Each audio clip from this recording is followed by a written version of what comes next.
Yes, so welcome in this video in which we will do all the markings of our audit final CA final audit का ICAI का study material. बहुत सारे लोग को confuse होता है कि हमको स्टडी मटेरियल कितनी यूज़ करनी है, इतनी बड़ी स्टडी मटेरियल कैसे करेंगे। तो मैंने इस वीडियो में ट्राई किया है कि मैं सारे चैप्टर्स का इस वीडियो में आपको मार्किंग करके दे दूँ कि क्या आपको करना है, कितना आपको काटना है।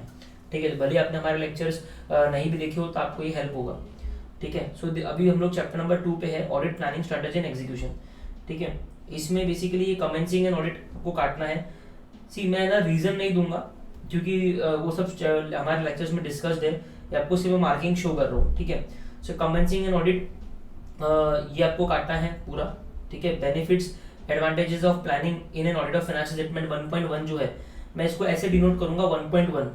ठीक है, सो दिस इज 1.1 जो आपको स्क्रीन पे दिख रहा है। ठीक है, तो मैं जो आपको उस तरीके से बताऊंगा कि वो आपको काटना है। सो ये 1.1 पूरा काटना है, ये भी पूरा काटना है, ये सीए इंटर का पोर्शन है। 1.2 nature and extent of planning ये आपको करना है। ठीक है, उसके बाद में प्लानिंग का कंटिन्यूस प्रोसेस 1.3 जो है आपको काटना है, ये आपको नहीं करना है। 1.4 आपको एक बार के लिए पढ़ लेना है एमसीक्यू के हिसाब से। अच्छा, जो भी आप ऊपर भी काटने वाले हो ना, एक बार पढ़ के काटना, ताकि एमसीक्यू के हिसाब से मान लो कुछ अगर आता है तो आपको थोड़ा आइडिया हो। आने के चांसेस 5% से भी कम है, बट आप एक बार रीड कर लेना और फिर काट देना। ठीक है, ये एमसीक्यू के लिए 1.4 रखना है। 1.5 पूरा आपको करना है, इसमें कुछ नहीं है, ये पूरा आपको करना है। 1.6 आपको पूरा काटना है। ठीक है, 1.7 चेंजेस टू प्लानिंग डिसीजंस ये पूरा आपको काटना है, ये भी सीए इंटर का पोर्शन है, सीए फाइनल में सब कुछ आता नहीं है। अब हम आगे पॉइंट नंबर 2 पे, ओवरऑल ऑडिट स्ट्रेटजी पे। इसमें 2.1 पूरा आपको रखना है। ठीक है, 2.2 भी आपको बेनिफिट्स ऑफ ओवरऑल स्ट्रेटजी पूरा करना है। 2.3 पूरा की पूरा काटना है। ठीक है, ये बिल्कुल भी एग्जामिनेबल नहीं है, ये पॉइंट सब सीए इंटर में कवर्ड है, इनके सीए फाइनल में क्वेश्चंस नहीं आते हैं। ठीक है, क्योंकि न्यू कोर्स में डिस्क्रिप्टिव पार्ट केवल 70% पोर्शन है, 30 एमसीक्यू है, तो उसमें इसके ऊपर कोई क्वेश्चन नहीं पूछेगा, चांसेस बहुत रिमोट है। ठीक है, देखो कोई चीज़ का गारंटी नहीं है, ये हमारा एस्टिमेशन है बेसिकली। ठीक है, जो कि बहुत सटीक इससे बना है। Then 2.4 documenting the audit plan पूरा आपको रखना है ये। 2.5 जो है 2.5 भी पूरा आपको ये पढ़ के काटना है। ठीक है, ये आपको पूरा ही पूरा काटना है 2.5। ठीक है, ये भी आपको नहीं आएगा। उसके बाद में ऑडिट प्रोग्राम जो है ये पूरा की पूरा आपको इसमें रखना है। 3.1 जो है फॉर्मुलेटिंग एंड ऑडिट प्रोग्राम आपको करना है ये। ठीक है, इसमें ये सारे पॉइंट एफ तक के सारे पॉइंट आपको करने हैं। फिर ये डायग्राम है जो आपको एक समरी वे में आपको हेल्प करेगा। 3.2 drawing up the audit programme ये आपको काटना है, ये आपको नहीं रखना है। उसके बाद में ये भी पूरा करना है। सिर्फ इसके अंदर ये जो given below are few circumstances where in the audit programme would have to be suitably altered. कौन से ऐसे सर्कमस्टेंसेस है जहाँ पे आपको ऑडिट प्रोग्राम को अल्टर करना पड़ सकता है, ये क्वेश्चन एग्जाम में आ सकता है, तो ये आपको रखना है। उसके बाद में जो 4th पॉइंट है ऑडिट एग्जीक्यूशन, ये भी आपको रखना है। ठीक है, इसमें पूरा आपको ये रिपोर्टिंग तक के 4.4 तक के सब कुछ आपको करना है। ठीक है, इसके लिए मार्क नहीं किया मैंने। 4.5 अदर इंपॉर्टेंट कंसिडरेशंस। ठीक है, इसके अंदर ये 4.5 अभी नाउ दिस इज अभी यहाँ से हमारे एसेस चालू हो जाएंगे, तो ये एसे 600 है, ये आपको पूरा रखना है। 4.5.1 है, पूरा आपको करना है डायग्राम। ठीक है, उसके नीचे ये भी आपको करना है, ये भी आपको करना है, ये भी आपको पूरा करना है, ये आपको ये करना है। ये जो एग्जांपल्स है ना बेटा, ये एग्जांपल्स आप काट दो, ये प्रिंसिपल ऑडिट प्रोसीजर कोई नहीं पूछने वाला है, ये एग्जांपल आपको काटना है, एग्जांपल्स नहीं करना है। फिर ये जो प्रोसीजर का डायग्राम है ना, डायरेक्टली ये डायग्राम आपको करना है, तो ऊपर का जो भी आपने काटा है ना वो ये डायग्राम में समराइज हो जाएगा, तो बार बार आपको पढ़ने का काम नहीं है और स्टडी मटेरियल कंसाइज हो जाएगा। देन ये भी आपको रखना है, ये डायग्राम पूरा करना है। ये 5th पॉइंट जो है ना, principal auditor should consider the significant findings, ये आपको काटना है। 6th पॉइंट भी काटना है, 7th पॉइंट भी काटना है। उसके बाद में ये पूरे पॉइंट आपको काटने हैं, डायरेक्टली आपको ये वाला डायग्राम करना है, तो आपका पूरा अच्छे से समराइज हो जाएगा। रिपोर्टिंग कंसिडरेशंस पूरे काटने हैं, नहीं करने हैं। डिवीजन ऑफ रिस्पॉन्सिबिलिटी, कैसे रिस्पॉन्सिबिलिटी डिवाइड होगा इंटरनल ऑडिटर पे और एक्सटर्नल ऑडिटर पे, ये आपको करना है। उसके बाद में 4.5.2 ऐसे 610 ऐसे 600 ऊपर हो गया, नाउ वी आर डूइंग 610 ऐसे। ठीक है, using the work of internal auditor the external auditors responsibility for the audit, ये आपको पूरा करना है। ठीक है, और ये स्कोप, इस ऐसे का स्कोप कोई नहीं पूछने वाला, ये काट दो। ठीक है, उसके बाद में ऑब्जेक्टिव पूरे करने हैं, ये मीनिंग आपको नहीं करना है। ठीक है, उसके बाद में ये effectiveness of entities governance programmes की जो 3 एक्टिविटी है, तीनों एक्टिविटी करनी है आपको। 4th पॉइंट पूरा करना है, 5th पॉइंट पूरा करना है। देखो इसमें ना कभी कभी आईसीआई क्या करता है, ये एग्जांपल देख रहे हो ना, ये 13 नंबर का work of the internal audit function that can be used by external auditor include the following. ICI बहुत बार इस पर क्वेश्चन पूछ लेता है 3 मार्क का, ठीक है। State how the internal audit functions work can be used by external auditor, तो ये आपको लिखना पड़ सकता है। तो ये इस तरीके के पहले ये डब्बे भी इंपॉर्टेंट है। ये सेकेंड वाला भी इंपॉर्टेंट है, थर्ड वाला, फोर्थ वाला, ये पूरा आपको रखना है। 6th पॉइंट आपको पूरा रखना है, ठीक है। नीचे तक का पूरा 7th पॉइंट भी पूरा रखना है, ठीक है। उसके बाद में ये पूरा आपको कवर करना है, क्योंकि पूरा SA 610 कंप्लीटली अपन कवर करने वाले हैं। ये रिव्यू वाला पार्ट आपको काट देना है, ये इंपॉर्टेंट नहीं है। ये इलस्ट्रेशन भी आप काट दो। क्यों कटवा रहे हो सर ये इलस्ट्रेशन? क्योंकि ये आपको क्वेश्चन बैंक में मिल जाएगा, ठीक है। चलो काट दो। ये 620 में आपको पूरा करना है, ठीक है। अब ये 600 हो गया, 610 हो गया, 620 चालू हो गया, ये करना है। ये इंपॉर्टेंट डेफिनेशन भी करने हैं समझने के हिसाब से। फिर ये आपको करनी है responsibility. Third, determining the need for an auditor expert का क्या जरूरत है आपको करना है। ये वाला पॉइंट भी इंपॉर्टेंट पॉइंट है। ये एग्जांपल काट देना है, क्योंकि ये क्वेश्चनेबल एग्जांपल नहीं है, ठीक है। उसके बाद में 4th पॉइंट आपको करना है, when management has used a management expert, जब मैनेजमेंट का एक्सपर्ट यूज करता है तो क्या करना है, वो भी आपको करना है, ठीक है। उसके बाद में nature, timing and extent of audit procedure कैसे यूज करेंगे वो भी आपको करना है, एग्जांपल ये वाला भी करना है।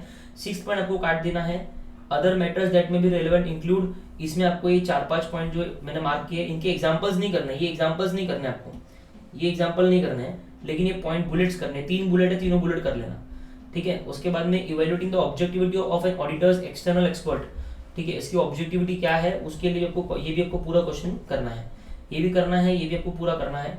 11 जो है evaluating the adequacy of auditors expert work, ये भी आपको करना है, ये पूरा आपको यहाँ तक करना है। इसका B पॉइंट लेना है। ये अजम्पशंस एंड मेथड आपको काट देना है, ये रेलेवेंट नहीं है, बिल्कुल पढ़ना नहीं है। C पॉइंट बोल्ड में जो लिखा है वो करना है, लेकिन ये डब्बा काट देना है। वैसे ही ये 12th पॉइंट पूरा काटना है, 13th पॉइंट काटना है आपको पूरा की पूरा। ये इलस्ट्रेशन आपको करना है, क्योंकि क्वेश्चन बैंक में कोई क्वेश्चन बैंक में इलस्ट्रेशन नहीं है, ठीक है। तो ये आपको कर लेना, हमारे क्वेश्चन बैंक में ये है, ठीक है। तो ये हो गया। Now 4.5.4, now we are at SA 540 accounting estimate वाला, ये आपको पूरा करना है। नेचर भी करना है इसका, ये भी करना है, डब्बा इंपॉर्टेंट है ये पूरा डब्बा। डिग्री ऑफ एस्टिमेशन अनसर्टेनिटी आपको करना है। ये वाला पार्ट पूरा काट देना है, ठीक है। इसमें आपको ये जो डब्बा है ये भी आपको काट देना है, ये डब्बा ये भी काट देना है, क्योंकि ये एग्जामिनेबल डब्बे नहीं है, ठीक है। ये अकाउंटिंग एस्टिमेट पे सॉरी ये डब्बा आपको रखना है, ये एग्जामिनेबल, सॉरी उल्टा बोल, ये एग्जामिनेबल है। इसमें आपको वो एग्जाम्पल पूछ सकता है 2 मार्क 3 मार्क के लिए, तो ये रख लेना आप, ठीक है। या फिर MCQ पूछ सकता है इन तीनों इन जो बुलेट्स में से 3 बुलेट डाल देगा और चौथा कुछ अलग ही डालेगा, बोलेगा बताओ इसमें से कौन सा नहीं है, ठीक है। उसके बाद में मैनेजमेंट बायस पूरा काट देना, नहीं करना है, ये भी नहीं करना है, ये भी आपको नहीं करना है, ठीक है। तो ऐसे 540 का वैसे भी जो स्कोप है वो बहुत लिमिटेड है। ये डेफिनेशन आपको समझने के लिए एक बार आप पढ़ लेना और फिर काट देना, एग्जाम में डेफिनेशन कोई नहीं पूछेगा। देन ऑडिटर की रिस्पॉन्सिबिलिटी क्या है रिस्क असेसमेंट प्रोसीजर के लेके, ये पूरी आपको काटनी है, ठीक है। देन यहाँ से आपको करना है इसको, ठीक है। Obtaining understanding of how management identifies the need for accounting estimate, ये आपको करना है। इसके बाद में ये डब्बा आपको करना है पूरा, ठीक है। इसके बाद में 3rd पार्ट पूरा आपको करना है, ठीक है। ये 4th पार्ट पूरा आपको करना है, ये 5th पार्ट पूरा आपको करना है। ये डिस्क्लोजर काट देना है, डिस्क्लोजर कोई पूछने वाला नहीं, डिस्क्लोजर पूरा काटना है, ठीक है। देन ये SA 540 का पूरा एक ब्रीफ डायग्राम है, ये आप देख लेना, इससे आपको एक ब्रीफ रिवीजन हो जाएगा आपका। Quality of control of audit work, ये भी आपको काटना है, ये मेजरली CA इंटर में कवर होता है, ये भी आपको पूरा काटना है। एनालिसिस एनालिटिकल प्रोसीजर SA 520, उसके लिए थोड़ा सा यहाँ पे दिया हुआ है। वैसे SA 540 के ऊपर पूरा CA इंटर में एक चैप्टर है, चैप्टर नंबर 8, इसके लिए CA फाइनल में इस ऐसे का कवरेज बहुत कम होता है, इसके लिए मैंने सिलेक्टिव रखा है, ये आपको रखना है, ठीक है। ये आपको रखना है, ये 3rd आपको रखना है, ये आपको नोट पूरा काट देना है। बाकी आपको कवर भी नहीं है, ऐसे 520 बहुत कम कवर्ड है, ठीक है। सो ये चैप्टर नंबर 2 पूरा हो गया अपन। अब चैप्टर 3 पे बढ़ते आगे। अभी 3rd चैप्टर पे मैंने क्या किया ना, अब आगे जो हमको काटना है मैंने उसको कटवाया है, ठीक है। जो ब्लैंक है मतलब वो करना है, ठीक है। Now this is risk assessment and internal control, ठीक है। अभी इसमें चैप्टर ओवरव्यू करने का कुछ काम नहीं है। फर्स्ट है रिस्क असेसमेंट, ठीक है। ये आपको सिर्फ इतना पढ़ लेना बोल्ड में जो लिखा है, बाकी आपको ये कुछ काम की नहीं, आइडेंटिफिकेशन, ये डायग्राम कुछ पढ़ना नहीं है आपको। ये आता है 1.2 ऑडिट रिस्क कंपोनेंट, ये पूरा आपको करना है, ठीक है। इसके लिए कुछ मार्किंग यहाँ पे नहीं करी है। ये inter relationship of audit risk component, ये भी आपको करना चाहिए, ठीक है। उसके बाद में ये भी पूरा आपको करना है। फिर ये आपको नहीं करना है, जो मैंने यहाँ पे काटा है ना, ये आपको करना है। ये आपको असर्शंस क्या होता है ट्रांजेक्शन लेवल पे, अकाउंट बैलेंसेस लेवल पे, और डिस्क्लोजर लेवल पे वो आपको ये सब दिए, ये आपको करना है, एक बार पढ़ लेना है इसको, ठीक है। ये भी पूरा पढ़ना है, ये एग्जाम्पल से आपको क्लैरिटी मिलेगा, एग्जामिनेबल नहीं है लेकिन क्लैरिटी मिलेगा, ठीक है, इसलिए मैंने काटा नहीं है। फिर ये डायग्राम आपकी कुछ काम का नहीं है, इसको आपको काटना ही है, ठीक है। उसके अंदर steps of identification of risk, ये पूरा आपको करना है, ये मैंने यहाँ पे काटा है, ये डायग्राम को नहीं करना है, ठीक है। उसके बाद में ये इलस्ट्रेशन आपको करना है। फिर रिस्क बेस्ड ऑडिट अप्रोच है, ठीक है, ये स्टार्टिंग का आपको ये करना ही है बिकॉज इसके ऊपर एक थ्योरी क्वेश्चन आ सकता है, इसलिए मैंने काटा नहीं है। ये भी पूरा करना है, 2.1 पूरा करना है, 2.2 पूरा करना है, 2.2.1 पूरा करना है, ये डायग्राम काट देना है, ठीक है। ये 2.2.2 रिस्क रिस्पॉन्स नहीं करना है आपको, सिर्फ ये ऊपर के 3 लाइन पढ़ लेना, बाकी ये डायग्राम काट देना। ये सम ऑफ द मैटर्स, इस पे क्वेश्चन आ सकता है, ये पूरा कर लेना आप, ऑडिट प्रोसीजर कर लेना, ये एग्जांपल काट देना, रीड कर लेना और फिर काट देना। 2.2.3 में रिपोर्टिंग में ये पूरा काट देना, नहीं करना है कुछ भी, बाकी ये आपको करना है, जो दो ये लिखा हुआ है ना वैन ऑल प्रोसीजर करना है। अब आते हैं पॉइंट नंबर 3 पे, internal control system, nature, scope, objective and structure, ठीक है। ये आपको केवल एक बार रीड करना है, इस पे क्वेश्चन नहीं आएगा लेकिन रीड कर लेना ताकि आपको इंटरनल कंट्रोल का बेटर अंडरस्टैंडिंग मिले, ठीक है। फिर ये पूरा काटना है, ये भी पूरा काटना है, ये भी नेचर ऑफ इंटरनल कंट्रोल पूरा काटना है। सर क्यों काट रहे हो? एग्जाम में जाके कोई नेचर ऑफ इंटरनल कंट्रोल नहीं पूछने वाला है, 70 मार्क के डिस्क्रिप्टिव में इस चैप्टर से 1 या 2 क्वेश्चन मैक्सिमम आएगा, वो इस पे वेस्ट नहीं करने वाले, और ये सब सीए इंटर में कवर होता है चैप्टर 3 में। स्कोप ऑफ इंटरनल कंट्रोल्स, ये काटना है, स्कोप भी आपको कुछ सीए फाइनल में नहीं पूछने वाला है, ये पूरा काट देना है।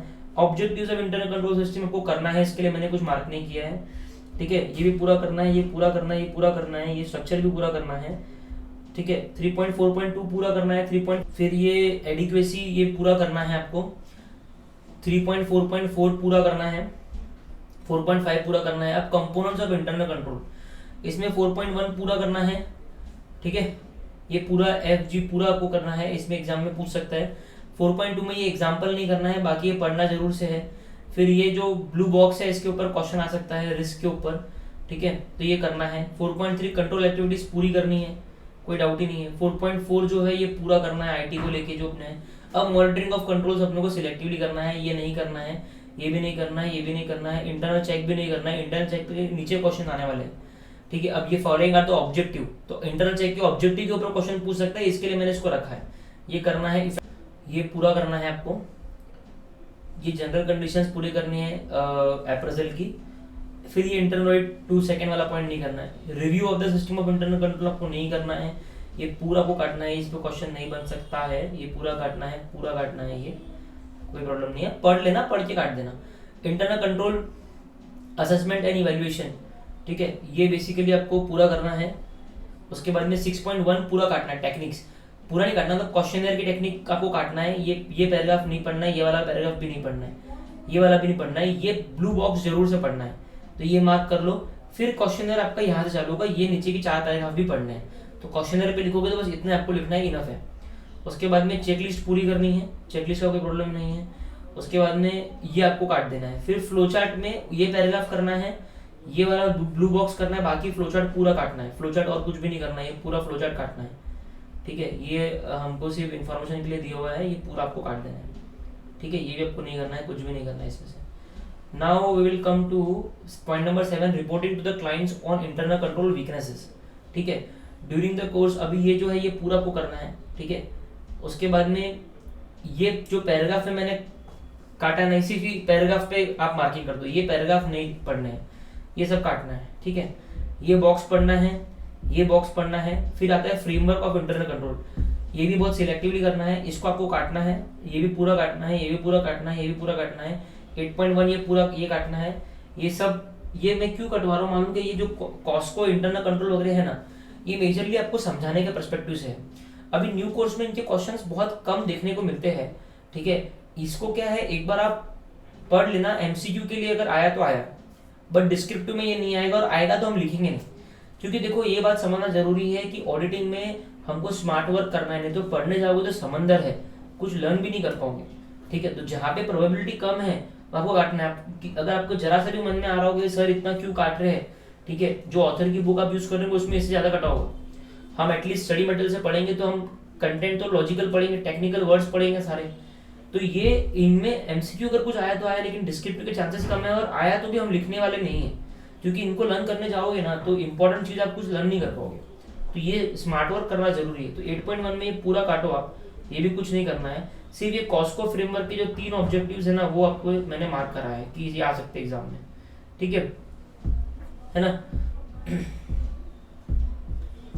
अब ये 3.47 पूरा आपको काटना है, ये नहीं करना है, ये भी नहीं करना है, ये वाला सी पॉइंट भी नहीं करना है, ये 3.48 भी पूरा काटना है, ये भी पूरा काटना है, नहीं करना है। सार्बन्स ऑक्सले एक्ट अब ओल्ड कोर्स में आता था, न्यू कोर्स में नहीं आता, मैंने मेरे एग्जाम के लिए नहीं करके गया था मैं, तो ये मेरे को रैंक तो हाई ही है। सो मेरा मैं प्रूव ये कर रहा हूँ कि जरूरी नहीं कि आप 100% चीज करो, जो करो अच्छे से करो, ये आपको काटना है, ठीक है, ये भी आपको काटना है। डन, ये चैप्टर अपना यहाँ पे हो गया। अब चैप्टर 4, चलो चैप्टर नंबर 4 का भी है, ठीक है।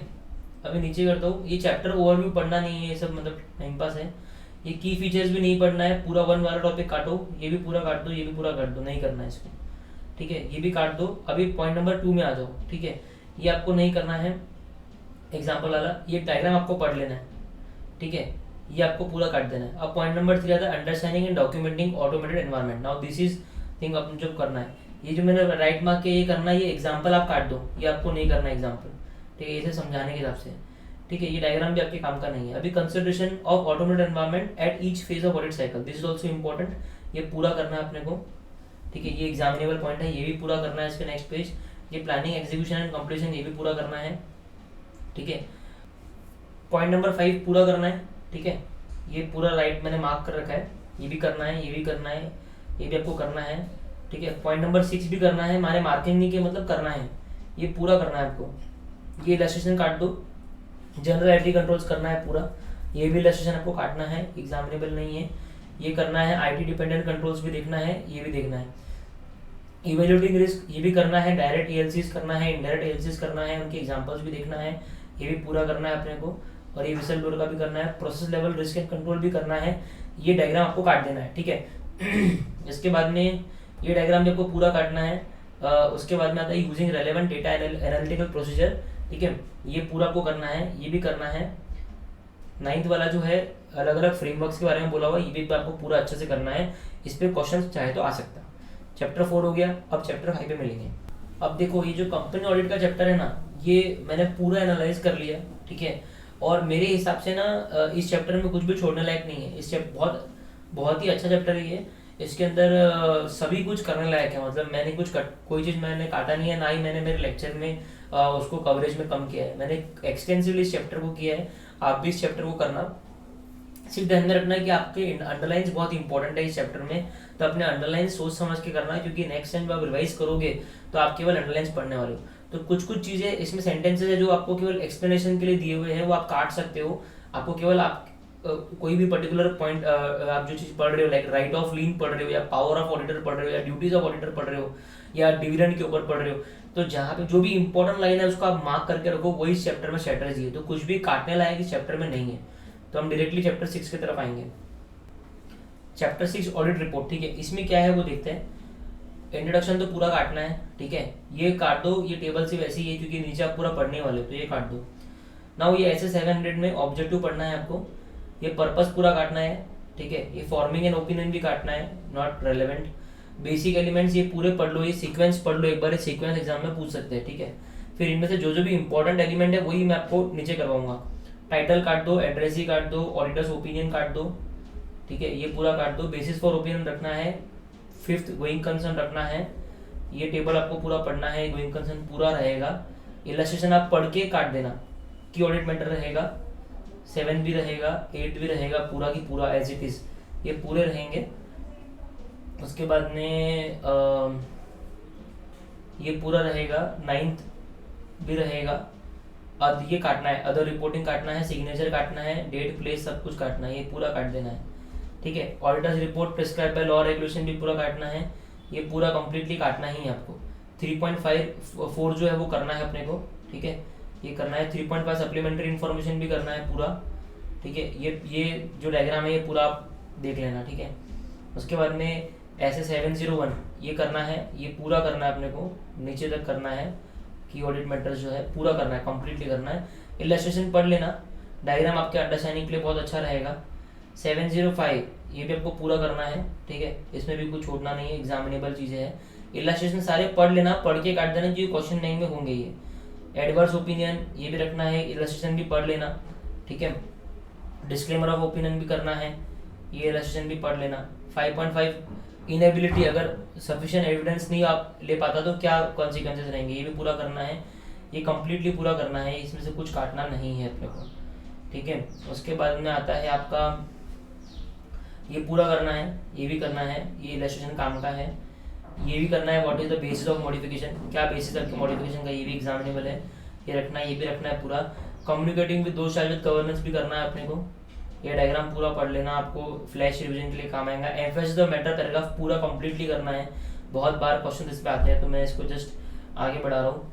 फिर ये रिलेशनशिप जो है ये भी आपको करनी है, ये भी एग्जामिनेबल चीज़ है कि एज ए 701 और 706 में क्या रिलेशनशिप है, ठीक है। फिर ये डायग्राम पूरा आपको फ्लैश रिविजन के लिए काम आएगा। Distinction between notes on accounts and qualification, ये भी करना है। इसके नीचे सर्टिफिकेट ऑफ ऑडिट रिपोर्ट का दोनों का डिस्टिंक्शन क्या है वो भी करना है, इस पर भी क्वेश्चन आ सकता है। कम्युनिकेटिंग विद मैनेजमेंट और दोस्त विद गवर्नेंस भी करना है, ये भी करना है, ये भी करना है। 9 पूरा करना है आपको। सेल्फ रिव्यू थ्रेड्स, अभी लेटेस्ट में इस पर क्वेश्चन आया था, ये भी करना है। Meaning of self review test, ये पूरा करना है आपको, ठीक है। 11th reporting requirements in case of comparative information, ये भी करना है। और इसके लिए क्या ऑडिट प्रोसीजर लगेगा वो भी करना है, ऑडिट रिपोर्टिंग पूरा आपको करना है, ठीक है। और ये डायग्राम को पढ़ लेना है, ये डायग्राम भी आपको फ्लैश के काम आएगा। बस 6.50 से आपको पूरा काट देना है, आगे तक कुछ भी नहीं पढ़ना। ये इलस्ट्रेशन सिर्फ आपको समझाने के लिए है ऑडिट रिपोर्ट के, तो आप ये पढ़ लेना, काट लेना, इसमें कुछ आने वाला नहीं है। तो ये ऑडिट रिपोर्ट हो गया, ठीक है। चैप्टर 7 पे अपन audit committee and corporate governance, ठीक है। ये भी काफ़ी अच्छा और इम्पोर्टेंट चैप्टर है, ठीक है। चैप्टर ओवरव्यू तो ठीक है, इंपॉर्टेंट है नहीं। इंट्रोडक्शन और ये भी आपको करना नहीं है, काट दो इसको। लीगल फ्रेमवर्क आपको करना नहीं है। ये इश्यूज ऑफ कॉर्पोरेट गवर्नेंस 3.1 आपको करना है, ठीक है। 3.2 को काटना है, ये सिर्फ जो बोल्ड की कर लिखे हुए वो करना है। पॉइंट नंबर 4, अब यहाँ से मेजोरिटी चीज़ आपको करनी ही है। 4 आपको पूरा करना है, 4.1 ये सब ये करना है आपको पूरा। मैं इसको स्क्रॉल करता हूँ। ये रूल ऑफ ऑडिट कमेटी जो है ना, इसमें सिर्फ 8, कोई भी 8 रोल लर्न कर लो, ठीक है। सारे 22 के 22 रोल करने का जरूरत नहीं है, ठीक है। तो ये आपका हो गया। उसके बाद में ये रेजिग्नेशन आपको करना है 4.5, बाकी को पूरा करना है इसमें। मैं इसको स्क्रॉल करता हूँ, ठीक है, ताकि अभी 6 फंक्शंस ऑफ ऑडिट कमेटी आपको नहीं करना है, क्योंकि रोल में आ गया वो इतना, मेजोरिटी पॉइंट सिमिलर ही है तो वापस से करने का रिक्वायरमेंट नहीं रहता है, ठीक है।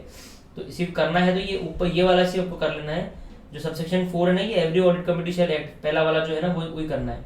सबसेक्शन 5 से मत करना, तो ये 5 और 6, ये 5 से आगे का आपको नहीं करना है, ठीक है। ये भी काटना है। अब ये रिव्यू पूरा करना है, पॉइंट नंबर 7 जो है ये पूरा करना है अपने को, ठीक है। पॉइंट नंबर 8 अपने को पूरा करना है, 8.1, 8.2 ये सब पूरा करना है, ये भी पूरा करना है, इसमें कुछ भी छोड़ने लायक नहीं है। अब इनमें देखो कैसा है, कुछ कुछ पॉइंट है ना एक्सटेंसिवली लेंदी कर रहे हैं, आपका अंडरलाइन, आपको यहाँ पे अंडरलाइन करना जरूरी है, क्योंकि ये पूरे की पूरा आप तो एग्जाम में नहीं लिख पाओगे, रिविजन के टाइम पे पढ़ भी नहीं पाओगे। तो जो भी क्रक्स है वो अंडरलाइन करके रखो इसमें, ताकि ये अपने आप छोटा बना दो, ठीक है। तो ये हम हमारे इसमें लेक्चर में तो करवाएंगे अंडरलाइन इसका। फिर ये 8.6 आपको पूरा करना है, ये ब्लू बॉक्स जो है काट देना है। तो ये अब इतना कोई पूछेगा नहीं, पढ़ लो एक बार लेकिन फिर काट देना, कोई नहीं पूछेगा कोई क्वेश्चन, अब इसका जमाना गया है क्वेश्चन का। फिर रेम्यूनरेशन पूरा करना है आपको, एकदम एग्जामिनेबल पॉइंट है ये। उसके बाद में ये पूरा करना है, ठीक है। ये देखो इसमें सिर्फ इतना काट दो आप, सिर्फ ये ऊपर का 3 लाइन करना है, नीचे का काटना है, ये आपको काटना है, ये सारा कुछ भी नहीं करना, ये पूरा काटना है आपको, ठीक है बस। फिर meeting of board of directors पूरा करना है, ये कंप्लीट, कुछ भी इसमें छोड़ने लायक नहीं है। यहाँ पे आपके अंडरलाइंस काम आएंगे, ये पूरा करना है आपको, पूरा कंप्लीट करना है ये भी रिस्क मैनेजमेंट कमेटी पूरा इंपॉर्टेंट ही है। ये स्टेटमेंट ऑफ डेविएशंस भी इंपॉर्टेंट ही है, information to share holders important है, ट्रांसफर और ट्रांसमिशन ऑफ सिक्योरिटी इंपॉर्टेंट है, कंप्लायंस सर्टिफिकेट इंपॉर्टेंट है।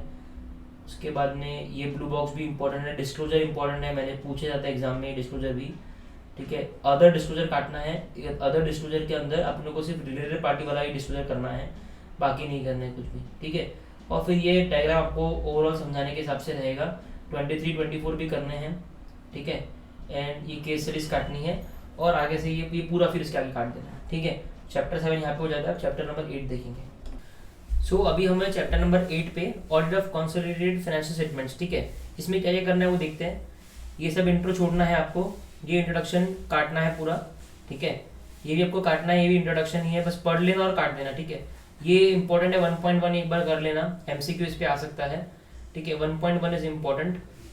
Now this illustration you have to cut because it will be anyways available in the question bank, ठीक है।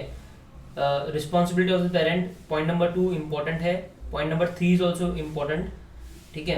Point number 4 audit consideration is important, कि audit के क्या consideration रहेंगे while consolidated financial statements, ठीक है। SS 600 using the work of another auditor is also very important, ठीक है।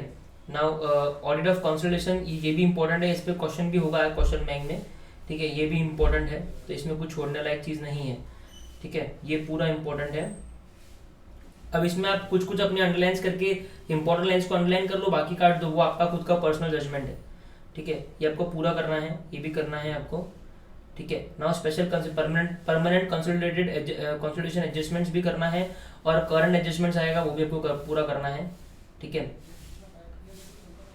उसके बाद में ये पूरा काट दो, ठीक है, ये पूरा काट दो, पेज नंबर 8.16 पे था, ये भी पूरा काट दो, ये आगे का ये पूरा आपको काटना है, ये अपने को नहीं करना है, ये भी पूरा काटना है अपने को, ठीक है। ये कुछ भी अपने काम का नहीं है, ये पूरा काटना है। अब डायरेक्टली आपको ये टिक करना है based on the about discussion in case of companies, ये आपको पूरा करना है, इसके ऊपर क्वेश्चन आ सकता है, और क्वेश्चन बैंक में क्वेश्चन भी है, ठीक है। Management representation is also important, ठीक है। एंड रिपोर्टिंग में ये 5 अलग तरीके की रिपोर्टिंग है, जिसपे क्वेश्चन बैंक में भी है, आरटीपी में भी है, और एग्जाम में भी आ रखा है, तो ये पूरा की पूरा इंपॉर्टेंट है, ठीक है। बस यही पे आपका चैप्टर खत्म हो गया, और फिर ग्लोसरी से आपको पूरा काटना है, ठीक है। अभी हम लोग चैप्टर नंबर 9 पे है, ऑडिट ऑफ बैंक्स, ठीक है। इसमें क्या क्या करना है मैं आपको बताता हूँ, ठीक है। ये भी बहुत इंपॉर्टेंट चैप्टर है, ये चैप्टर ओवरव्यू तो ठीक है, कुछ काम है, इंट्रोडक्शन पूरा काटना है अपने को, ये भी पूरा काटना है, ठीक है। 9.4 पूरा एक आपको काटना है, लीगल फ्रेमवर्क पूरा काटना है, no need. Point number 3 form and content of financial statement आपको काटना है, ये आपको कोई पूछने वाला नहीं है। Audit of accounts and appointment of auditor, ये आपको कोई पूछने वाला नहीं है कि बैंक ऑडिटर कैसे अपॉइंट, इसको एक बार पढ़ लेना एमसीक्यू के लिए बस, बाकी इंपॉर्टेंट बिल्कुल भी नहीं है ये आपको काटना है। अथॉरिटी अपॉइंटिंग ऑडिटर को काटना है, ठीक है, पढ़ लो और काट दो, ठीक है। कंडक्टिंग एन ऑडिट जो है ये इनिशियल कंसिडरेशन, और ये एक बार सिर्फ पढ़ लेना है डायग्राम, ठीक है। फिर इसके नीचे का ये इनिशियल कंसिडरेशन पूरा काटना है, ठीक है।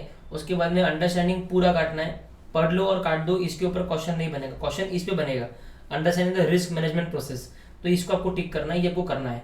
स्टेज 3 रिस्क असेसमेंट पूरा काटना है, सर क्यों काट रहे हो, बिकॉज चैप्टर 3 में कवर हो जाएगा अपने आप, तो यहाँ मत करो।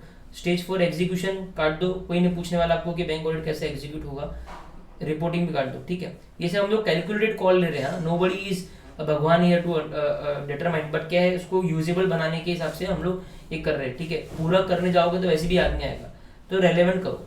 फिर ये करना आपको बोल्ड है और इम्पोर्टेंट भी है, special consideration in IT environment. उसके बाद में ये भी पूरा करना है, इंटरनल ऑडिट इंस्पेक्शन आपको करना है, ठीक है, पूरा करना है, ये डायग्राम छोड़ देना।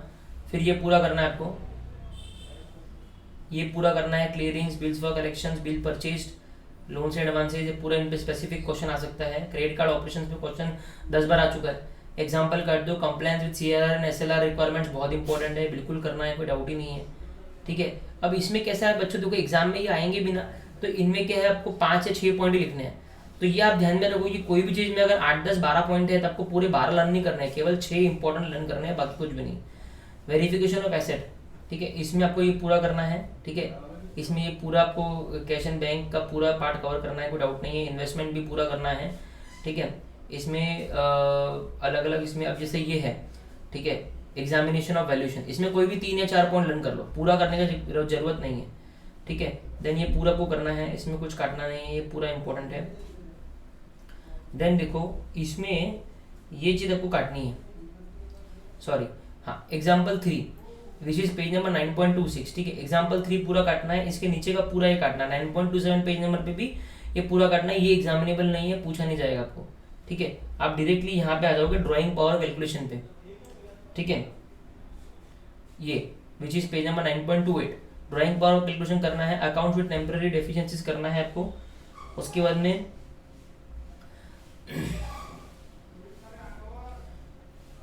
Limited review, limits not reviewed, ये काटना है आपको। बाकी एसेट क्लासिफिकेशन भी करना है, गवर्नमेंट गारंटीड एडवांसेस भी करना है, ठीक है। उसके बाद में आपका आता है एग्रीकल्चरल एडवांसेस, ये आपको करना है, ठीक है। फिर आपका प्रोविजनिंग जो है ये आपको काटना है, अपग्रेडेशन वाला जो पॉइंट है ये आपको काटना है, ठीक है। बाकी एनपीएस सेल इंपॉर्टेंट है। अब आते हैं फिक्स एसेट के ऊपर, फिक्स एसेट पूरा करना है, इसको मैं डायरेक्टली स्क्रॉल कर रहा हूँ, ठीक है। अदर एसेट्स कुछ नहीं करना है, अदर एसेट्स काट दो, ये 5th पॉइंट जो है ये पूरा आपको काटना है, अदर्स भी आपको नहीं करना है, ठीक है, ये कुछ भी इंपॉर्टेंट नहीं है। Verification of capital and liabilities में कैपिटल एडिक्वेसी नहीं करना है, स्ट्रेस टेस्ट नहीं करना है, बेसल 3 फ्रेमवर्क नहीं करना है, ठीक है, ये सब काट दो। ये रिजर्व सरप्लस भी नहीं करना है, ये कुछ नहीं करना है, ठीक है। डायरेक्टली डिपॉजिट्स पे आना है, डिपॉजिट्स करना है, उसके ऑडिट प्रोसीजर सारे करने हैं, ठीक है। बोरिंग नहीं करना है, बोरिंग कोई पूछने वाला नहीं है, ठीक है, एक बार पढ़ लो और काट दो, बोरिंग नहीं करना है। अदर लाइबिलिटीज एंड प्रोविजन आपको करने हैं, जिसमें बिल्स पेबल है, इंटरेस्ट अक्रूड है, कंडीशन लाइबिलिटीज भी करना है, इस पर भी क्वेश्चन आएगा, स्टडी मैट में भी क्वेश्चन है। इसका ऑडिट अप्रोच क्या है वो भी इंपॉर्टेंट है, ठीक है। ऑडिट प्रोसीजर भी पूरा इंपॉर्टेंट, जैसे मैंने कहा इसमें केवल 6 पॉइंट लर्न करना, ज़्यादा लर्न करने का रिक्वायरमेंट नहीं है। वैसे भी देखो 70 मार्क के डिस्क्रिप्टिव है उनके पास में, तो वो अब बड़ा क्वेश्चन नहीं पूछ पाएंगे आपको, मैक्सिमम 5-6 मार्क बहुत हो गए, इसके लिए 6 पॉइंट इंपॉर्टेंट है। Guarantees on behalf of constitution आपको काट देना है, ठीक है, ये भी काटना है, ये भी काटना है। बिल्स फॉर कलेक्शन रहने देना, ठीक है। एग्जाम्पल ये वाला पूरा काट देना। अब ऑडिटर्स रिपोर्ट आता है, ये इंपॉर्टेंट है पूरा पार्ट, ऑडिटर की रिपोर्ट कैसे बनेगी ये पूरा पार्ट इंपॉर्टेंट है। सिर्फ इसमें अदर रिपोर्टिंग रिक्वायरमेंट 9.3 काट देना, रिपोर्ट सर्टिफिकेट इंपॉर्टेंट है। कॉन्करेंट ऑडिट में ये इंट्रोडक्शन काट देना, स्कोप काट देना, ये काट देना, 10.3 काट देना, 10.4 types of activities to be covered, ये पूरा आपको करना है। कॉन्करेंट ऑडिट में क्या क्या एक्टिविटीज कवर्ड है ये करना है आपको पूरा। Appointment of concurrent auditors and accountability आपको करना है। रेम्यूनरेशन काट देना है, ये करना है आपको। रिपोर्टिंग सिस्टम्स, ऑडिट कमेटी को काट देना है, डन। तो ये आपका चैप्टर 9 भी हो गया।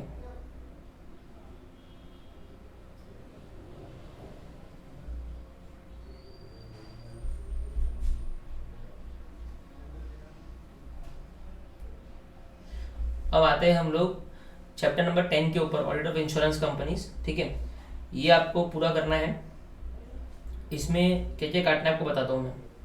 सबसे पहले इंट्रोडक्शन काट दो, ये काट दो, ये पूरा काट दो, सेकंड पेज भी, 4th पेज भी पूरा काट दो। ये सब रेलेवेंट स्टैट्यूटरी प्रोविजंस यहाँ ये आपको करना है, ठीक है। ये 2.1 करना है, 2.2 करना है, 2.3 काटना है। Forms and content of financial statements, इसमें कुछ भी इतना खास नहीं है, ये पढ़ लेना है। ऑडिट ऑफ अकाउंट्स पूरा काटना है, ये नहीं करना है। अपॉइंटमेंट ऑफ ऑडिटर पढ़ लो और काट दो, ठीक है। रेमुनरेशन करने का रिक्वायरमेंट नहीं, राइट्स एंड ड्यूटीज करने का रिक्वायरमेंट नहीं है। इन्वेस्टमेंट रिस्क मैनेजमेंट सिस्टम करने का रिक्वायरमेंट नहीं है। ये 4.5 नहीं, 4.6 नहीं, 5वां पॉइंट पूरा काटना है, 6 पॉइंट पूरा काटना है, 7 पॉइंट पूरा काटना है, ठीक है। अब ये यहाँ से चालू होगा, 8 पॉइंट पूरा करना है आपको, ठीक है। 8.1 ये पूरा करना है आपको, ये पूरा करना है, कोई डाउट नहीं है इसके अंदर, पूरा करना है आपको। ये यहाँ तक पूरा आपको करना है, नीचे तक ये कंप्लीटली करना है। ये part 3 general instructions for preparation काट देना, ठीक है। पार्ट 4 पूरा करना है, ठीक है। तो ये आपका यहाँ तक हो गया, ठीक है। FLC वगैरह पूरा आपको करना है, एग्जामिनेबल पॉइंट है ये 10.7 प्रीमियम ये पूरा करना है। फिर 10.23 पे भी ये पूरा करना है आपको, 10.24 पूरा करना है, ये कंप्लीट ही करना है। उसके बाद में अब इसके अंदर ऑब्वियसली आप थोड़ा सा काट कूट के करोगे, राइट, पूरे पॉइंट नहीं रन करोगे। फिर 10.28 पे ये आपको काटना है, लीगल एंड प्रोफेशनल काटना है, एम्प्लॉय रेम्युनरेशन काटना है, ये इंटरेस्ट बैंक ये सब काट देना है, ठीक है। फिर आता है 9 जनरल इंश्योरेंस कंपनी, ठीक है। इसमें ये काटना है, ये भी काटना है, 9.1 पूरा काटना है। फिर ये करना है पूरा,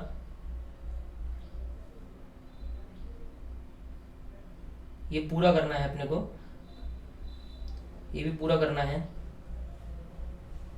ये बी वाला पॉइंट काट दो, पेज नंबर 10.35 पे सी वाला पॉइंट काट दो, ये जनरल इंस्ट्रक्शन पूरा काट दो। बाकी ये करना है आपको नीचे के, ठीक है। 10.3 ये भी करना है, पार्ट 5 काट देना है, बाकी ये पूरा करना है।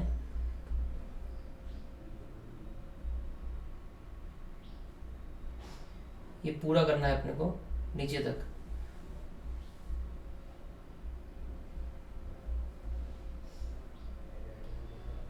ये करना है, ये 4th पॉइंट काट देना, ऑपरेटिंग एक्सपेंसेस अपने को नहीं करने हैं, 10.48। फिर ये पूरा नीचे तक काट दो, ये नहीं करना है कुछ भी, ये सब नहीं करना अपने को, सब काट दो, सब काट दो। ये 10.52 तक पूरा काटो, ये कैश एंड बैंक बैलेंस पे आ जाओ डायरेक्टली, ये पूरा करना है अपने को। फिर ये नीचे तक पूरे करने हैं।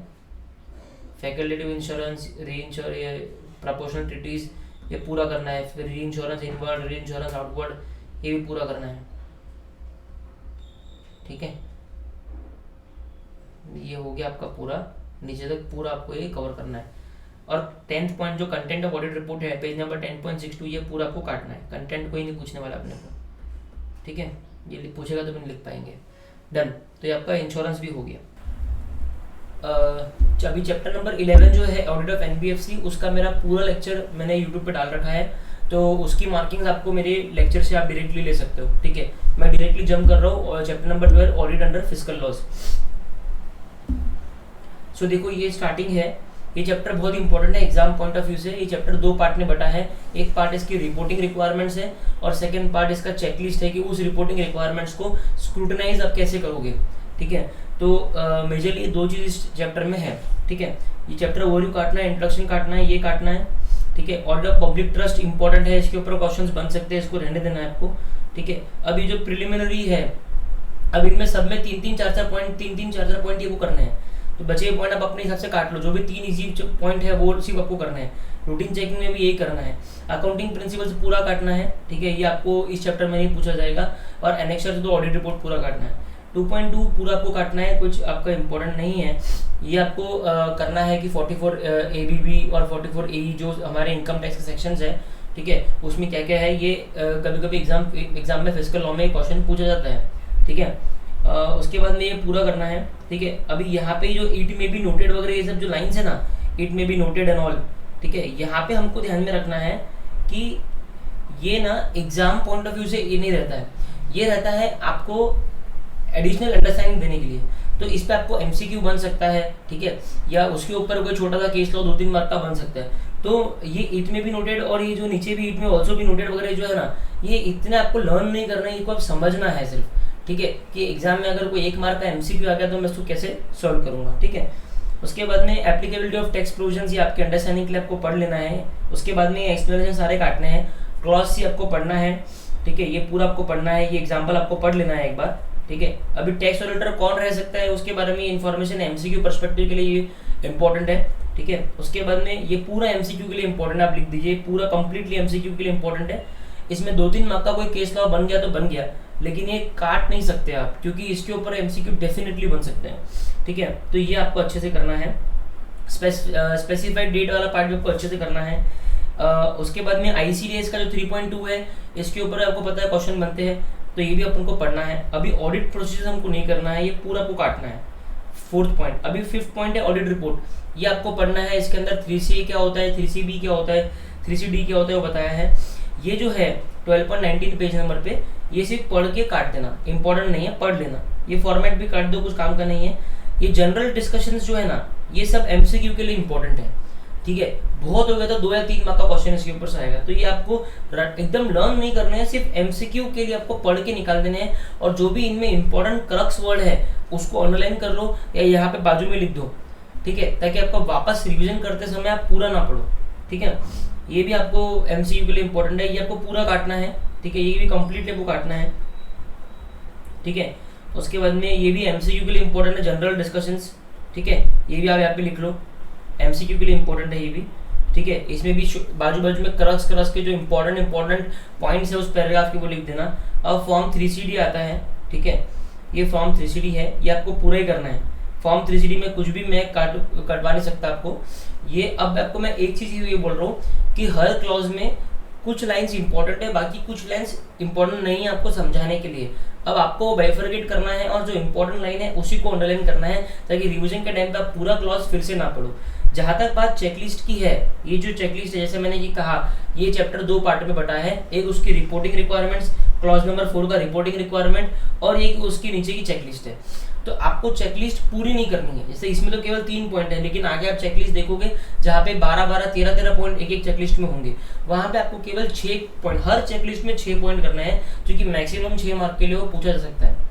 तो हर चेकलिस्ट के 6 पॉइंट करिए, और उसमें भी जो है इंपॉर्टेंट पॉइंट जो है, इंपॉर्टेंट वर्ड जो है उस सेंटेंस का, उसको आप बॉक्स कर लीजिए, ताकि उस चेकलिस्ट का भी आपने 6 वर्ड में उस चेकलिस्ट को कंप्लीट कर दिया। और लर्निंग के टाइम पे आपको केवल 6 वर्ड लर्न करने हैं और सेंटेंस आप खुद से उसको फ्रेम कर लोगे। ठीक है, बाकी इसमें कुछ भी काटने का नहीं है। ये इलस्ट्रेशन जब आपको करने हैं, ठीक है, इलस्ट्रेशन आपको खुद से करने हैं। बाकी पूरा ही मैं आपको नीचे तक ले जाऊंगा, ठीक है। सारे क्लॉज इंपॉर्टेंट है, क्लॉज नंबर लर्न करने का रिक्वायरमेंट नहीं है, आपको सिर्फ क्लॉज में क्या पूछा है वो लर्न करने का रिक्वायरमेंट है। अगर आप क्लॉज नंबर लर्न नहीं भी कर पाए तो कोई बड़ी बात नहीं है।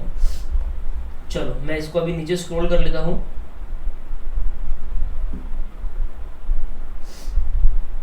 ठीक है, ये देखो यहाँ पे ये दो चीज़ काटनी है, ये 5th पॉइंट पेनल्टी और फाइन आपको नहीं करना है। ये 12.54 पेज नंबर पर 12.55 नंबर पेज नंबर पे है, ठीक है। उसके बाद में ये पूरा आपको करना है। अब देखो इसकी और डिटेल्ड जो सॉर्टिंग है, डिटेल्ड अंडरलाइन है, वो मेरे लेक्चर में अवेलेबल है, कि क्योंकि लेक्चर कराते कराते मैंने स्टडी मटेरियल से कराया है, तो मैंने उसको बहुत ज़्यादा रिफाइन कर दिया कि इसमें से भी और क्या आपको नहीं करना है, इंडिविजुअल लाइन्स क्या काटनी है मैंने वो भी कटवा दी, ठीक है। चलो अभी इसको नीचे ले लेते हैं अपन कंप्लीटली। ये क्लॉज जब तक है जब तक पूरे करने हैं अपने, क्लॉज तो छोड़ने ही नहीं है, क्लॉज तो ये पूरे करने हैं। मैं जब स्क्रॉल कर रहा हूँ इसको,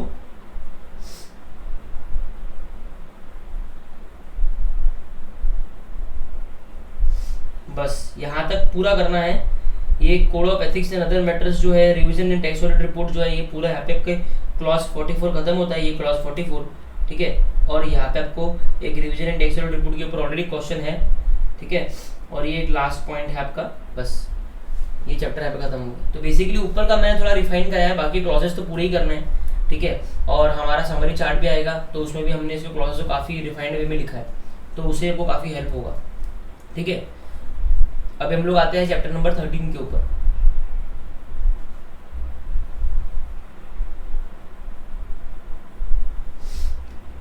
audit of public sector undertakings, इसमें इंट्रोडक्शन काटना है, ये भी काटना है। ये भी काफ़ी चैप्टर अच्छा है और धीरे धीरे इसका भी एग्जाम में एक एक क्वेश्चन आने लगा है, तो इस चैप्टर को भी वेटेज देना जरूरी है। ये पूरा आपको रखना है, ठीक है। ये सिर्फ इन्फॉर्मेशन के लिए, तो मैंने यहाँ पे इन्फो लिख दिया है, ठीक है। उसके बाद में ये पूरा रखना है, इसमें और कुछ नहीं काटना है। ये डायग्राम आपको नहीं पढ़ना है, ये परफॉर्मेंस ऑडिट का ये आपको नहीं पढ़ना है, ये प्लानिंग इन परफॉर्मेंस ऑडिट पूरा पढ़ना है आपको, ये काटना है, ठीक है। ये इलस्ट्रेशन काट दो जो पेज नंबर 13.20 पे है, ये पूरा इलस्ट्रेशन काट दो, डायग्राम काट दो, ये कुछ पढ़ने का नहीं है। कॉम्प्रिहेंसिव ऑडिट पूरा पढ़ना है, प्रोप्राइटरी ऑडिट पूरा पढ़ना है, इसके अंदर से क्वेश्चन आता है, ठीक है। प्रोप्राइटरी एलिमेंट्स इन कारों भी पूरा पढ़ना है। उसके बाद में ये जो पैराग्राफ्स है ना नीचे वाले, ये वाले जो पैराग्राफ्स है कारों के नीचे वाले, ये पैराग्राफ सिर्फ इन्फॉर्मेशन पर्सपेक्टिव के लिए है दोनों, तो ये पढ़ के काट दो, ठीक है। उसके बाद में आता है प्रोप्राइटरी ऑडिट प्रॉब्लम्स, ठीक है, ये पूरा करना है आपको। 10th पॉइंट ऑडिट रिपोर्ट भी, ऑडिट रिपोर्ट ऑफ CAG भी पूरा करना है, ठीक है। तो ये चैप्टर भी इस तरीके से सॉर्ट हो गया, और छोटा चैप्टर है, अच्छा चैप्टर है, काफ़ी क्वेश्चनेबल चीज़ें इसके अंदर है और एग्जाम में पूछ भी जा चुकी है। अब हम लोग आते हैं चैप्टर नंबर 14 के ऊपर, लाइबिलिटीज ऑफ ऑडिटर। ये जो चैप्टर है, इस चैप्टर के अंदर से MCQ ज़्यादा आने के चांसेस है रादर देन क्वेश्चन, ठीक है। इस चैप्टर में ये पहला पॉइंट तो पूरा काटना है, 1.1 पूरा काटना है, ये कम्प्लीटली काटना है, बेसिक ऑफ लाइबिलिटी भी काटना है, प्रोफेशनल नेग्लिजेंस भी आपको काटना है, ये आपको पूरा काटना है। इंग्लिश सीन जो है ये सिर्फ पढ़ लेना, पढ़ के काट देना, ठीक है। ये भी पढ़ लेना, ये भी पढ़ लेना, पढ़ के काट देना, ठीक है। उसके बाद में ये जो केस लॉज है ये पूरे आपको करने हैं, क्योंकि ये केस लॉ के ऊपर ही क्वेश्चन बनते हैं इस चैप्टर में, तो ये केस लॉ बहुत इंपॉर्टेंट है। उसके बाद में ये फालतू की आर्ग्यूमेंट्स है, ये काट देना है, आपको कुछ काम के नहीं है। फिर ये कैपिटल इंडस्ट्री का केस भी आपको करना है, ठीक है, ये पूरा करना है। ये आपको सिर्फ है ना बेसिकली मेजरली इस चैप्टर को आपको पढ़ना है, लर्न कम करना है, पढ़ना है, ताकि MCQ में आप उसको सॉल्व कर पाओ, ठीक है। मेरे हिसाब से इसके ऊपर डिस्क्रिप्टिव क्वेश्चन इतना ही बनेगा, MCQ या केस स्टडी बेस्ड MCQ में इसका एक पार्ट रह सकता है। अमेरिकन सीन पूरा आपको करना है, ठीक है। उसके बाद में ये भी पूरा आपको पढ़ना है, ये सिर्फ सब पढ़ के। अच्छा, ये चैप्टर में इंपॉर्टेंट है कि आपकी अंडरलाइंस एकदम बढ़िया होनी चाहिए, ताकि आप इसको क्रिस्प बना दो। ये पूरे केस लॉ पढ़ने नहीं है, एक बार पूरे पढ़ने हैं, और उसमें जो भी इंपॉर्टेंट टेकअवेज है उसको अंडरलाइन करना है, ताकि अपन एग्जाम के टाइम पे विदिन हाफ एन आवर हम चैप्टर को रिवाइज कर लें, ठीक है। चलो, तो ये हो गया, ये पूरा ही करना है नीचे तक। इसको ये काट दो आप, ये कोड, ये वाला जो केस है 6 वाला ट्राइसुरी वाला 14.17 पेज नंबर पे, ये वाला इंपॉर्टेंट पार्ट नहीं है, ऊपर तक केस आपका हो जाता है। फिर सिविल लाइबिलिटीज़ पूरी करनी है कि हमारी सिविल लाइबिलिटीज़ क्या है, इसके नीचे क्रिमिनल लाइबिलिटीज़ भी आएगी, ये भी पूरा आपको करना है कि कहाँ कहाँ पे क्रिमिनल लाइबिलिटी है, ठीक है। उसके बाद में ये आता है cases concerning the misconduct of auditors, ये भी करना है, ठीक है। इसके ऊपर भी क्वेश्चन आता है। ये फाइंडिंग्स और जजमेंट निकाल दो आप, ठीक है। ये केस इंपॉर्टेंट नहीं है इंश्योरेंस एंड HC दास वाला, एक बार पढ़ के फिर काट देना, ठीक है। ये भी काट दो। Liabilities under income tax act, old course के अंदर इससे बहुत क्वेश्चन आता था, तो न्यू कोर्स के अंदर अब तक इसमें से क्वेश्चन आया नहीं है ज़्यादा, तो ये आप पढ़ सकते हो। ये बहुत इंपॉर्टेंट है इनकम टैक्स की लाइबिलिटी, और यहाँ पे ये चैप्टर आपका खत्म हो जाता है। फिर हम आते हैं चैप्टर नंबर 15 के ऊपर, इंटरनल ऑडिट जो हमारा चैप्टर है, ठीक है। ये पहला आपको काटना है, ये भी काटना है, ये ऑब्जेक्टिव स्कोप पढ़ लेना है, ठीक है। उसके बाद में ये केस स्टडी आप काट दो, पढ़ लो और काट दो। Who can be appointed as an internal auditor, MCQ question पढ़ लो। उसके बाद में ये पूरा पढ़ना है, डायग्राम काट देना है, पढ़ना नहीं है। सेकेंड में मैनेजमेंट ऑडिट में ये काटना है आपको, ये पढ़ना है। Review of internal control system, ये पूरा काटना है आपको, ठीक है। फिर ये सेकेंड से पढ़ना है, review of custodianship of safeguarding, third काटना है, फोर्थ काटना है, फिफ्थ पढ़ना है आपको। उसके बाद में सिक्स्थ पढ़ना है आपको। उसके बाद में सेवेंथ काटना है, ठीक है। फिर इंटीग्रिटी ऑब्जेक्टिविटी तो पूरी पढ़नी है। क्वालिटीज ऑफ इंटरनल ऑडिटर पूरा पढ़ना है। इंटरनल ऑडिट रिपोर्ट पूरी पढ़नी है आपको, इस पर क्वेश्चंस बनते हैं। फॉलोअप काट देना है, ठीक है। यहाँ पे आपका रिलेशनशिप आपको पूरी पढ़नी है इंटरनल एक्सटर्नल ऑडिटर के अंदर, इनका डिफरेंस भी पढ़ लेना है। मार्किंग बहुत इंपॉर्टेंट है आपकी। और ये अब इसमें एसेज वाला पार्ट आ गया, ठीक है, कि इंटरनल ऑडिटर जो है वो कितना जो एक्सटर्नल ऑडिटर है वो इंटरनल ऑडिटर का काम कितना यूज कर सकता है, तो ये वाला पार्ट आपको करना है, ये पूरा करना है। उसके ये भी पूरा करना है, बहुत ही इंपॉर्टेंट पार्ट है ये। अब आते हैं मैनेजमेंट ऑडिट। मैनेजमेंट ऑडिट आपको ये इतना ही पार्ट, ये पूरा मैनेजमेंट ऑडिट इतना जो है ये अपने को करना है, क्योंकि मैनेजमेंट ऑडिट में बेसिकली अभी तक एग्जाम में क्वेश्चन इतना नहीं पूछा है और पूछने लायक चीज़ें बहुत है, तो इसके लिए मैनेजमेंट ऑडिट एक इंपॉर्टेंट पार्ट हो जाता है, ठीक है। अभी जो डिजायरेबिलिटी ऑफ मैनेजमेंट ऑडिट है ना, कि क्यों मैनेजमेंट ऑडिट कराना है, उसको आप थोड़ा सा ना क्रिस्प बना के अंडरलाइन कर दो, ठीक है। इतना आपको पढ़ना नहीं है, इसको आप शॉर्ट में कन्वर्ट कर दो एकदम, ठीक है। कि जैसे प्रिंसिपल रीजन लिखा हुआ है, ये प्रिंसिपल रीजन वाला पार्ट जो है इसमें केवल 4 या 5 लाइन को अंडरलाइन करना है, तो आपको इसको क्रिस्प बनाना पड़ेगा। फिर ऑर्गेनाइजिंग द मैनेजमेंट ऑडिट, ये भी पूरा करना है आपको कि कैसे ऑर्गेनाइज होगा। अब इसके बाद का जो पार्ट है कंडक्टिंग वाला, ये पूरा काट दो आप, ये इंपॉर्टेंट नहीं है, ये पूरा काट दो। फिर ये आपको करना है, ये 3 जो डब्बे हैं, और ये भी करना है। मैनेजमेंट ऑडिट रिपोर्ट भी करना है। टाइप्स ऑफ रिपोर्ट, ये क्वेश्चन एग्जाम में आ सकता है, ठीक है, जिसके अंदर 4 टाइप ऑफ रिपोर्ट है, वो 4 आपको करनी है, ठीक है। और ये जो ऑर्गेनाइजेशन ऑफ रिटर्न रिपोर्ट है, ये भी कुछ काम का नहीं है, इसको भी आपको डेफिनेटली काटना है, ठीक है। फिर ये भी पूरा डब्बा आपको काटना है, ठीक है।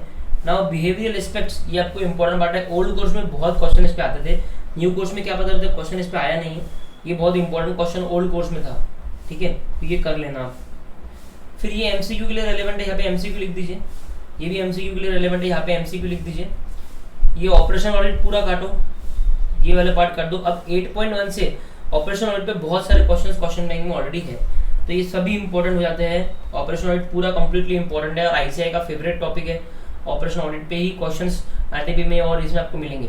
इंटरनल ऑडिट और मैनेजमेंट ऑडिट को उन्होंने एकदम ही इग्नोर ही कर दिया, तो ये आपको पूरा ही करना है ऑपरेशन ऑडिट, ठीक है। बार बार एक जैसे क्वेश्चन वो लोग पूछते रहते हैं। ये आपका अपेंडिक्स से नीचे आपको कुछ नहीं करना है, आपको सिर्फ यही तक करना है, ठीक है। यही तक आपका ऑडिट इस चैप्टर का हो जाएगा। Now will come to chapter 16।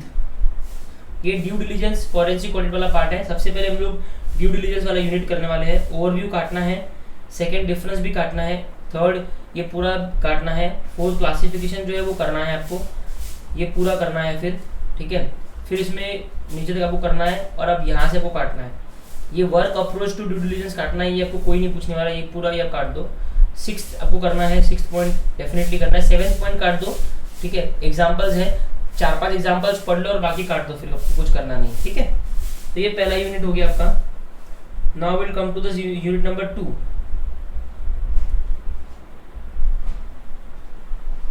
Investigation, ये वाला पार्ट काटो, ये रखो, ये एन इन्वेस्टिगेटर वाला पैराग्राफ काट दो, ये वाला पैराग्राफ काट दो, ठीक है।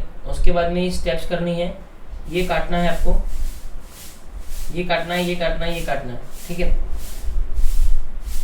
ये भी आपको काटना है, ये फिर पूरा करना है, स्पेशल इश्यूज भी करने हैं। ये ब्लू बॉक्स काटना है, उसके नीचे का बॉक्स काटना है। फिर ये सी पूरा करना है, ये 2 पार्ट काटने हैं। फिर ये काटना है वर्किंग कैपिटल, पेज नंबर 6.27 पे वर्किंग कैपिटल वाला पार्ट काट दो, नीड नहीं है। टाइप्स ऑफ इन्वेस्टिगेशन करना है अपने को पूरा, ये तो पूरा इंपॉर्टेंट पार्ट है। यहाँ पे एमसीक्यू के लिए मैंने कुछ मार्क किया था, ये काटना है 16.32 पे, लेकिन एमसीक्यू के लिए रेलेवेंट है, केस लॉ है बेसिकली, ठीक है। फिर ये पूरा करना है। अब यहाँ से ये एग्जाम्पल आपको मैं कटवा रहा हूँ, पढ़ो और काटो, पढ़ने का रिकॉर्ड नहीं है। और फिर ये एक्स्ट्रा के पैराग्राफ जोड़े हुए हैं, इनका कोई सेंस नहीं है, पढ़ लो और काट दो, इसको अपने को छोटा बनाना है। देखो ये मैं आपको सॉर्टिंग करा के दे रहा हूँ, लेकिन मार्किंग वो खुद करनी पड़ेगी।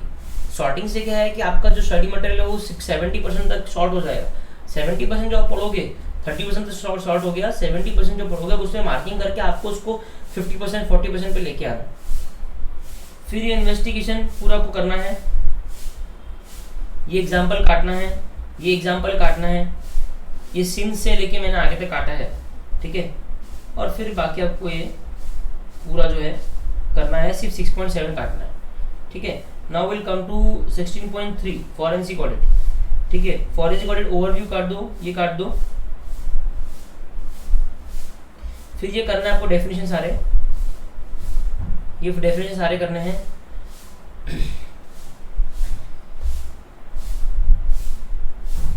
Audit versus forensic accounting, forensic audit करना है, ये पूरा करना है। फॉरेंसिक ऑडिटर पूरा करना है, ये पूरा करना है, ठीक है। सर्विसेज रेंडर्ड भी करना है, ये कंप्लीटली आपको करना है, कोई इसमें डाउट नहीं है। फॉरेंसिक ऑडिट टेक्निक जो 5वां पॉइंट है ये काट दो आप, ठीक है। ये आपको सिर्फ पढ़ के निकालनी है, ठीक है, इतने इंपॉर्टेंट नहीं है। ये 1 2 3 इंपॉर्टेंट है, जनरल टेक्निक इतनी इंपॉर्टेंट नहीं है, स्टैटिस्टिकल इंपॉर्टेंट है और टेक्नोलॉजी बेस्ड तो बहुत इंपॉर्टेंट है, ठीक है। फिर ये 4th 5th जो है ये सब पढ़ के निकाल लो आप, इसमें से कोई भी 4-5 टेक्निक को पूछेगा या फिर स्पेसिफिक उठा के पूछ सकता है कि एक्सप्लेन दिस टेक्निक, इसके लिए ये इंपॉर्टेंट आ जाता है, ठीक है। Forensic audit report is okay, ये आपको काटना है, एग्जीक्यूटिव समरी नहीं करना है आपको, ठीक है, ये पूरा आपको नहीं करना है। इसके नीचे सैंपल ऑफ टेबल से नीचे तक कुछ नहीं करना है, ठीक है, सिर्फ यही तक करना है। यहाँ पे आपका चैप्टर खत्म हो गया, यहाँ पे चैप्टर खत्म हो गया, ठीक है। नाउ हम आ रहे हैं 18th के ऊपर, chapter number 18। 17 peer and quality review का ऑलरेडी हमारा मेन लेक्चर यूट्यूब पे अवेलेबल है, उसको देख लो, वहां से कटिंग कर दो। 18th प्रोफेशनल एथिक्स, इसमें बेसिकली 2 पार्ट में चैप्टर बटा हुआ है। एक है हमारे जो शेड्यूल्स है वो, एक है उसके अलावा के सारे पार्ट। शेड्यूल्स में तो कुछ भी कटिंग नहीं होगा, ठीक है। जो हमारे क्लॉजेज है उनमें बहुत सारे छोटे छोटे केस लॉ उन्होंने डिस्कस कर रखे। हर क्लॉज में 3-4 केस लॉ है और एग्जाम के अंदर उन केस लॉज के ऊपर ही घुमा फिरा के क्वेश्चन पूछा जाता है। तो हर केस लॉ को आपको क्रिस्प करना है और उसके बाजू में उसका शॉर्ट में क्या कंक्लूजन है वो लिख के रखना है, ठीक है। या फिर अपने पास में कोई रजिस्टर बनाओ जहाँ पे आप सारे केस लॉ का एक डायरी मेंटेन करो। उससे आपको फायदा क्या होगा कि पूरा शेड्यूल फिर से आपको पढ़ने का रिक्वायरमेंट नहीं रहेगा, ठीक है ना। तो वो तो मैं कुछ भी कटवा नहीं सकता हूँ, लेकिन उसके पहले का जो भी मैं आपको कटवा देता हूँ। चैप्टर ओवरव्यू देख लेना एक बार, इंट्रोडक्शन पूरा काट दो, ये पूरा काट दो, ये पूरा काट दो, ओवरव्यू पूरा काट दो, ये कंप्लीटली काट दो, सिर्फ ये डायग्राम पढ़ लेना, ये पूरा काट दो। फंडामेंटल प्रिंसिपल करना है, इंटीग्रिटी करना है। सेकंड पॉइंट ये जो ए से लेके यहाँ तक काटा है वैसे काट दो। ऑब्जेक्टिविटी करना है, इसके नीचे का ये पूरा करना है। फिर यहाँ से काटना है,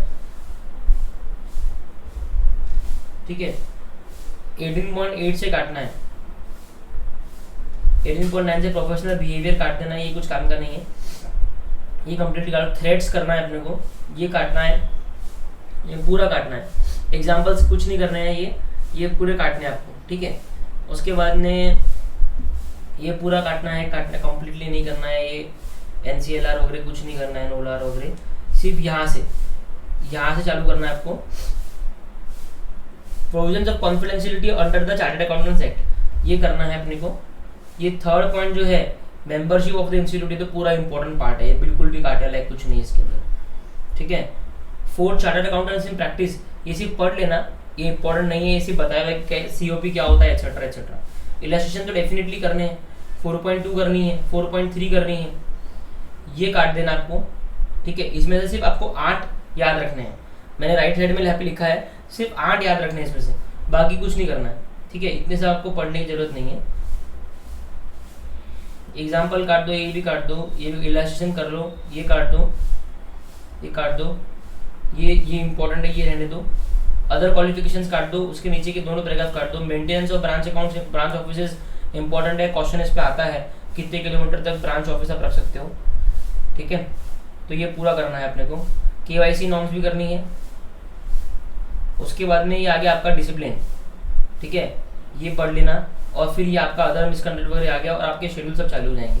ये आ गया शेड्यूल्स टू एक्ट। अब यहाँ से पूरा करना है। ठीक है, अब यहाँ पे मैं आपको जैसे एक एग्जाम्पल दिखा रहा हूँ। ठीक है, जैसे कि अब ये है, ये बता रहा है कि कौन सी ऐसी डिग्री है जो CA के साथ में आप कर सकते हो, जिनसे पार्टनरशिप आप कर सकते हो। तो ये आपको पढ़ना इंपॉर्टेंट है। इसके ऊपर कोई क्वेश्चन नहीं पूछेगा, लेकिन कोई केस स्टडी क्वेश्चन आ जाएगा जिसमें आपको याद रहना चाहिए कि ये इंस्टीट्यूट के साथ में हमारा टाइप है। ठीक है, तो ये इंस्टीट्यूट के नाम लर्न नहीं करना है कि मेरे को पूछ लेगा कि बताओ किस कौन से इंस्टीट्यूट के साथ में टाइप है, ऐसे नहीं पूछेगा। केस लॉ के बेसिस पे आपको एक आधा याद रहना चाहिए, तो टोटली रट्टा नहीं मारना उसको। ट्रीटमेंट ऑफ गुडविल पूरा ही करना है। मैं आपको सिर्फ एग्जांपल ये दिखा रहा था। अभी जैसे कुछ क्लॉजेज है जहाँ पे अभी देखो, ये है सम ऑफ द डिसीजंस, ये देखो जैसे ये है ना, some of the decisions of the council. अब इसमें आपको सॉर्टिंग करनी है। ऐसा अभी ये केस लॉ है हरीश कुमार का, है ना। अब इस केस लॉ में क्या कंक्लूजन आया था वो आपको साइड में लिख के रखना है यहाँ पे, ताकि आपको ये केस लॉ फिर से पूरा पढ़ना ना पड़े। इस तरीके से आप प्रोफेशनल एथिक्स को पूरा सॉर्ट कर सकते हो। ठीक है, अब मैं डायरेक्टली नीचे आ रहा हूँ क्योंकि ये क्लॉजेस तो पूरे ही करने हैं आपको।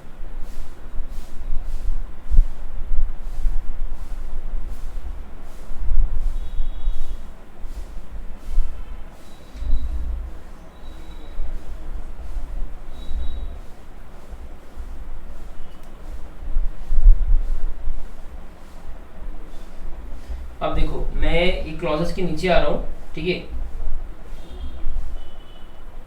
अब देखो पेज नंबर आ जाओ, आप पेज नंबर 18.108 पे आ जाओ।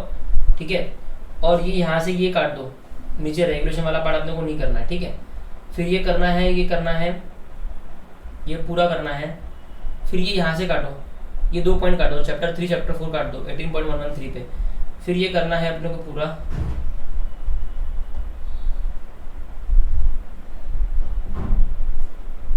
फिर ये चैप्टर 9 काटना है, appointment of as a statutory auditor, ये काट दो पूरा, ये इंपॉर्टेंट नहीं है, ये पूरा काट दो। ये भी काट दो चैप्टर 9। फिर इसके इलस्ट्रेशंस करने हैं, हमारे क्वेश्चन में हम इलस्ट्रेशन डालने वाले, तो ये पूरा काटो। ये चैप्टर 15 जो है सिर्फ पढ़ना है, ओनली रीड ओनली लिखा है, ये सब रीड ओनली है, सिर्फ पढ़ने के हिसाब से।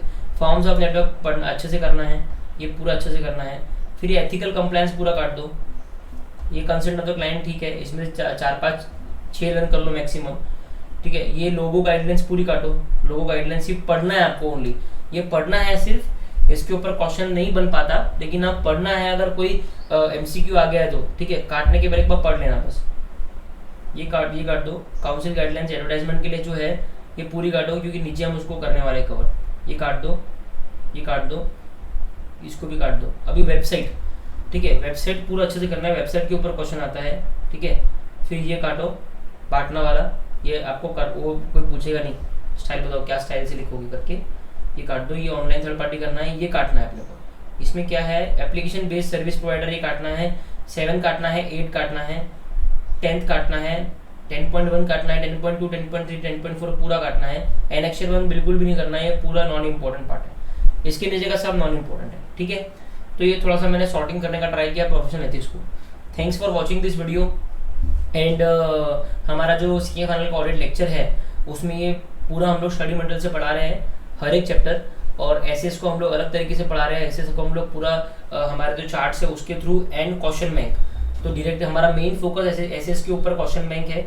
हम SS के जो क्वेश्चन बैंक बना रहे हैं वो बहुत ज़्यादा एग्जॉस्टिव बना रहे हैं। ओल्ड कोर्स, न्यू कोर्स, सारे SS के question, CA inter, CA final सब उसमें क्लब कर रहे हैं हम लोग, ताकि और ऑडिटिंग प्रोनाउंसमेंट की बुक के भी जो क्वेश्चन है वो भी उसमें डाल रहे हैं, ताकि SS के लिए सिर्फ क्वेश्चन ही करो आप, बाकी कुछ मत करो। क्योंकि SS के लिए क्वेश्चन ही इंपॉर्टेंट है, क्योंकि आप ऐसे कितना भी कर लो, आपको एग्जाम में नया क्वेश्चन आएगा तो आपको नहीं आएगा। इसके लिए इससे बेटर है कि आप उस पर इतना टाइम इन्वेस्ट ना करो। और ये मैं ऐसे 700 की बात नहीं कर रहा, ऐसे 700, ऐसे 600, ये SS तो हमको आ जाते हैं। मैं उसके अलावा SS की बात कर रहा हूँ। ठीक है, चलो, थैंक यू।